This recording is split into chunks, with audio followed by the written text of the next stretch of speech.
तक आवाज करा कि इस लोकार्पण कार्यक्रम में हम सबके बीच में बड़ा परम सौभाग्य है कि पिछले 3 दिनों से जो इस धरती में जिन्होंने जन्म लिया और आज संपूर्ण भारत जिनकी कर्मभूमि बन चुकी है, ऐसे पूज्य संत उत्तर प्रदेश के यशस्वी मुख्यमंत्री आदरणीय योगी आदित्यनाथ जी इस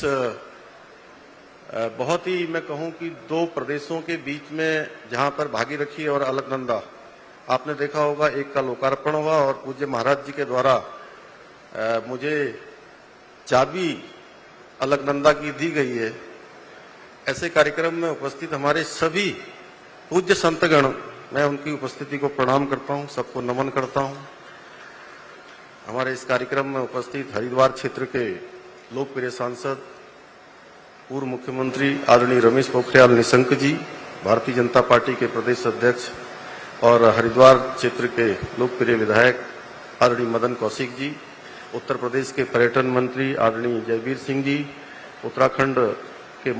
पर्यटन मंत्री आदरणीय सतपाल महाराज जी, हमारे वित्त मंत्री आदरणीय प्रेमचंद अग्रवाल जी, कृषि मंत्री गणेश जोशी जी, हमारे समाज कल्याण मंत्री चंदन रामदास जी, उत्तर प्रदेश के हमारे साथ मेरे मित्र भाई ब्रजेश जी अभी मंत्री बने, हम लोग सब लोग साथ साथ काम करते थे, कपिल देव जी, और सांसदगण, सभी आए हुए सभी विधायकगण, इस कार्यक्रम में उपस्थित सभी मेयरगण, बड़ी संख्या में उपस्थित हमारे सभी इस क्षेत्र के आसपास के क्षेत्रों से, उत्तर प्रदेश उत्तराखंड से आए हुए सभी महानुभाव, उपस्थित पत्रकार मित्रों और छायाकार बंधुओं, मैं सबसे पहले तो आज जो ये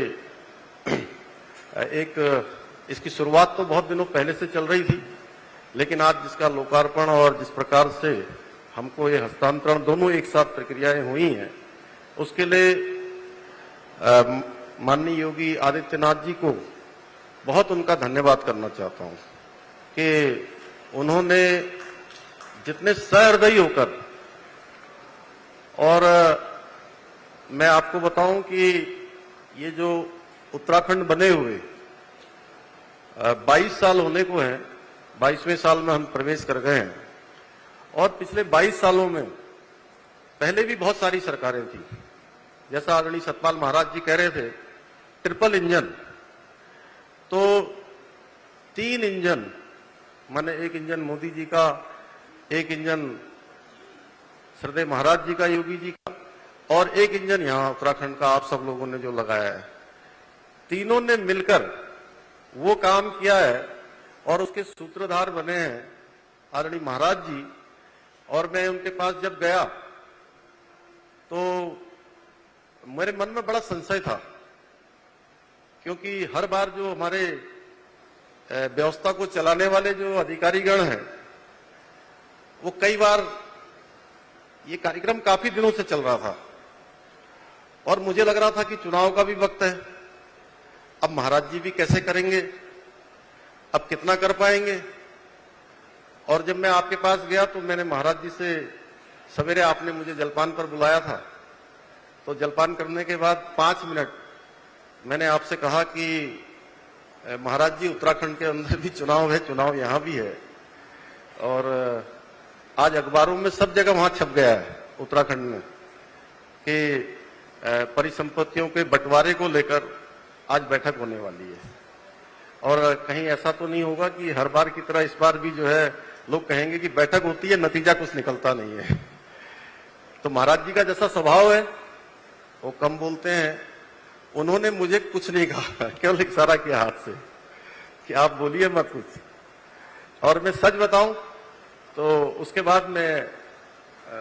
मुख्यमंत्री निवास में ही, वहीं कालिदास मार्ग में वहीं बैठा रहा, उससे बैठक शुरू हुई, और बैठक शुरू होते ही उसमें बहुत सारी पेचीदगियां थी, बहुत सारी उलझन थी, और मुश्किल से 20 मिनट में महाराज जी ने, एक बार मैं कुछ बोलने को खड़ा हुआ, जैसे अधिकारी गणों ने कुछ प्रश्न किए, उसमें आपस में होता रहा, तो मैं कुछ बोलना चाहता था, तो महाराज जी ने कहा कि नहीं आप चुप रहिए, मुझे इशारा किया और 20 मिनट में सारी चीजों का, जैसे सिंचाई विभाग की 5700 हेक्टेयर जमीन है, यहाँ पर हमारे बहुत सारे जो आवास बने हुए आवास हैं, हमारा बनबसा में जो नेपाल बॉर्डर पर बना हुआ बैराज है, हमारा किच्छा का बैराज है, इसके साथ साथ जो हमारी गंग नहर है, हमारा बैगुल डैम है, नानक सागर डैम है, यहाँ पर स्पोर्ट्स की गतिविधियां पहले संचालित नहीं होती थी। उसी समय उसी बैठक में हुआ कि सारी कार्रवाई, सारी जो है गतिविधियां आप संचालित कर सकते हैं। सारा का सारा वहीं पर समाधान हो गया। वन विकास निगम का जो पैसा मिलना था, मैं महाराज जी से मीटिंग करके राज्य अतिथि गृह पहुंचा, तब तक आपके वहां के सारे अधिकारीगण आ गए और उन्होंने मुझे 77 करोड़ रुपए का चेक वहीं पर दे दिया। परिवहन विभाग का रुका हुआ मामला तत्काल निपटा दिया। कुछ ऐसे विषय थे जिसमें उत्तराखंड से भी कुछ पैसा वहां देना था, लेकिन ज्यादा लेना था चूंकि और मैंने महाराज जी से भी अनुरोध किया कि ये जो बंटवारा है, ये बंटवारा अगर हम हिसाब लगा के करेंगे, गणित से करेंगे, मैथमेटिक्स से, कैलकुलेशन से हो नहीं पाएगा। अब ये बंटवारा ऐसे ही कर दीजिए जैसे घर में हमारे कभी सबकी शादी बारात हो जाती है, तो जो छोटा भाई होता है उसकी भी शादी बारात हो जाती है, घर बस जाता है, तो उसको जो है उसकी व्यवस्था चलाने के लिए जैसे आगे जरूरत होती है, उस प्रकार की आप व्यवस्था कर दीजिए। आपने ठीक उसी प्रकार की व्यवस्था यहां कर दी। मैं जितना धन्यवाद करूं उतना कम है। आज हम जब नए भारत की कल्पना करते हैं तो उसका मतलब भारत के भौतिक विकास से नहीं है, वरन आध्यात्मिक विकास से भी है। और आज आदरणीय प्रधानमंत्री मोदी जी के नेतृत्व में आध्यात्मिक विकास की ये यात्रा जो प्रारंभ हुई है, उस यात्रा की कड़ी में ये आज विशेष कार्यक्रम है जिसमें ये आज यहाँ पर लोकार्पण कार्यक्रम हो रहा है। आदरणीय योगी जी भी इसी आध्यात्मिक चेतना के, धर्म ध्वजा को लेकर चलने वाले इस ध्वजा के वाहक हैं।